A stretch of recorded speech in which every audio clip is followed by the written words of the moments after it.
Okay, here we are more than 1 week after a Malaysian Airlines Boeing 777 has been missing. At this point, no one knows where they are, no one knows where that flight is and what's happened to all those people on board. It was flying from Kuala Lumpur, Malaysia to Beijing, China. And I first want to say that my heart goes out to the family and friends of all those people on board. I am praying for the safe return of all those people. Now also, this is not something that I normally talk about on my channel. My channel is normally about entertainment, not about missing planes. I'm not a pilot, I don't have any expertise in this, but these are very unusual circumstances.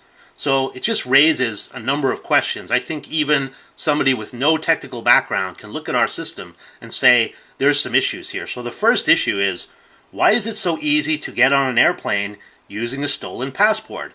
Now, evidently, Interpol has some database that airlines can check to see if a passport is stolen. Now, the United States, I guess, uses it. Great Britain uses it, and other countries, but some countries don't use it. Why isn't everyone required to use it? So that's one question. Now, the other question that comes up is radar. I personally thought radar coverage was universal. Now, we find out this week, radar is only specific to certain areas. So is that a cost issue? Is it a technology issue? I don't know.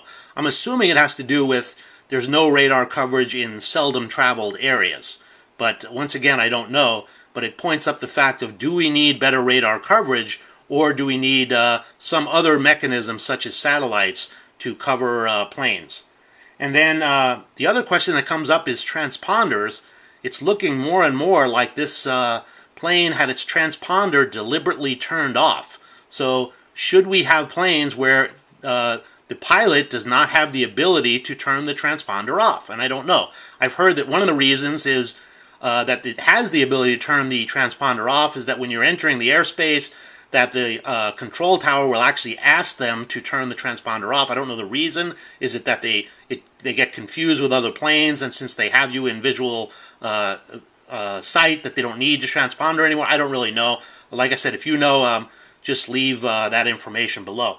So once again, we're about a week past when that plane was due. Nobody knows where it is, and we're praying for the safe return of those people. Thank you and good night.